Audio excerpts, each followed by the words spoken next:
Breast cancer diagnose అయిన తర్వాత further management ఏంటి? సో మిగతా క్యాన్సర్లతో కంపేర్ చేసినప్పుడు బ్రెస్ట్ క్యాన్సర్లో ఈ మల్టీ మోడాలిటీ ట్రీట్మెంట్ వల్ల సో క్యూర్ రేట్ అనేది చాలా పెరిగింది. 70 to 80% వరకు క్యూర్ రేట్ సాధించగలిగాము అంటే ట్రీట్మెంట్ అంతా అడ్వాన్స్మెంట్ అయింది. సో ఈ బ్రెస్ట్ క్యాన్సర్లో మల్టీ మోడాలిటీ ట్రీట్మెంట్ అంటే ఏమిటి? ఈ క్యాన్సర్లో surgery, chemotherapy, radiotherapy, hormonal therapy plus immunotherapy.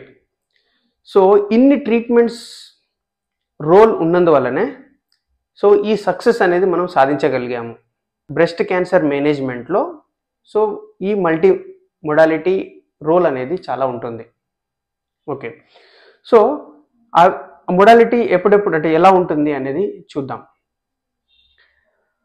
Breast cancer అనేది బయటికి చెప్పుకోవడానికి ఒకటే క్యాన్సర్గా ఉన్నా బట్ అందులో ఉన్న మాలిక్యులర్ బేసిక్స్ చూస్తే ఈ క్యాన్సర్ మెయిన్గా 3 రకాలుగా ఉంటుంది. ER positive tumour, triple negative cancer, HER2 positive cancer అని ఉంటుంది.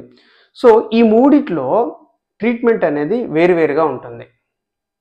ఓకే, చాలామంది ఫస్ట్ వచ్చినప్పుడు అడిగేది ఏంటంటే, డాక్టర్ గారు ఇది సర్జరీ పాసిబుల్ అవుతుంది కదా, సర్జరీ చేసి తీసేయండి అని. కానీ బ్రెస్ట్ క్యాన్సర్లో డైరెక్ట్ సర్జరీ చేయడం అనేది ఇప్పుడు చాలా వరకు తగ్గిపోయింది. ఈవెన్ సర్జరీ పాసిబుల్ అయినా కూడా ఫస్ట్ కీమోథెరపీ ఇచ్చినప్పుడు దాని యొక్క బెనిఫిట్ చాలా ఎక్కువగా ఉంటుంది. అది ఎందులో అంటే మెయిన్గా triple negative breast cancers, HER2 positive breast క్యాన్సర్స్లో 2 సెంటీమీటర్లకు పైగా ట్యూమర్ ఉన్నప్పుడు తప్పనిసరిగా ఫస్ట్ కీమోథెరపీ ఇస్తాము, దాని తర్వాత సర్జరీకి వెళ్ళాల్సి ఉంటుంది. అదే ER పాజిటివ్ ట్యూమర్స్ అయినప్పుడు సో మ్యాక్సిమం ఫస్ట్ సర్జరీకి ట్రై చేస్తాము. ఒకవేళ అది యాక్సిల్లాకు స్ప్రెడ్ అయినప్పుడు కానీ లేకపోతే అదర్ నెక్ ఏరియాకు స్ప్రెడ్ అయినప్పుడు కానీ ఫస్ట్ అందులో కూడా కీమోథెరపీ ఇచ్చి తర్వాత సర్జరీ చేయడం జరుగుతుంది. ఓకే, ఈ triple negative breast cancers, HER2 positive క్యాన్సర్స్లో ఫస్ట్ కీమోథెరపీ ఇచ్చిన తర్వాత సర్జరీ చేయడం వల్ల వాళ్ళలో యొక్క సర్వైవల్ టైం అనేది చాలా పెరుగుతుంది.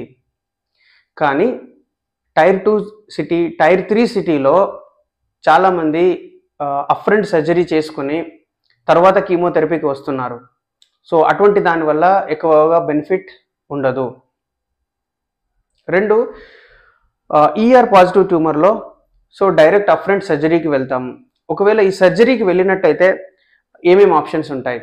సో సర్జరీ అనేది 2 రకాలుగా చేయవచ్చు. ఒకటి, ఖాళీ లంప్ ఏదైతే ఉంటుందో లంప్ మాత్రమే తీసేసి దాన్నే బ్రెస్ట్ కన్జర్వేటివ్ సర్జరీ అంటాము. లేదంటే ఎంటైర్ బ్రెస్ట్ తీసేయడం, దాన్ని మాస్టెక్టమీ అంటారు. సో ఈ 2 ఆప్షన్స్లో క్యాన్సర్ను బట్టి, పేషెంట్ ఏజ్ను బట్టి, పేషెంట్ యొక్క విల్ను బట్టి అది డిసైడ్ చేయడం జరుగుతుంది.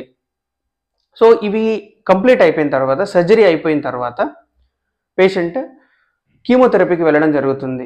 ఇవి 8 సైకిల్స్ కీమోథెరపీ ఉంటాయి. సో అందులో 4 సైకిల్స్ ఒక రకమైన కీమోథెరపీ, తర్వాత 4 సైకిల్స్ ఒక రకమైన కీమోథెరపీ ఉంటుంది. Then triple negative and HER2 positive క్యాన్సర్లో ఫస్ట్ కీమోథెరపీ అది వీక్లీ కీమోథెరపీ కానీ లేదనంటే 21 డేస్ కీమోథెరపీ కానీ ఇవ్వడం జరుగుతుంది. సో ఈ కీమోథెరపీ అయిపోయిన తర్వాత పేషెంట్ని సర్జరీకి తీసుకోవడం జరుగుతుంది.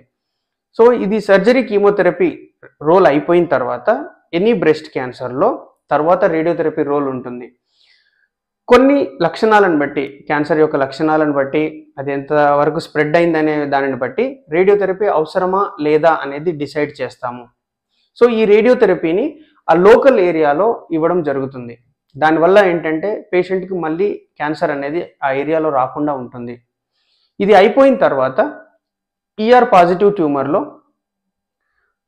ఎక్స్ట్రా బెనిఫిట్ ఏంటంటే, ER అంటే ఈస్ట్రోజన్ రిసెప్టార్. సో యాంటీ ఈస్ట్రోజన్స్ని ఒక 5 years వరకు పెట్టడం వల్ల తిరిగి మళ్ళీ క్యాన్సర్ రాకుండా చేయడం జరుగుతుంది. సో ఇది ఓవరాల్ మేనేజ్మెంట్. కానీ రీసెంట్ అడ్వాన్సెస్ దాంట్లో ఇమ్యునోథెరపీ, ఏవైతే ఈ HER2 పాజిటివ్ క్యాన్సర్స్ అని చెప్పానో అందులో ఇమ్యునోథెరపీ అనేది చాలా అడ్వాన్స్డ్గా ఉంది.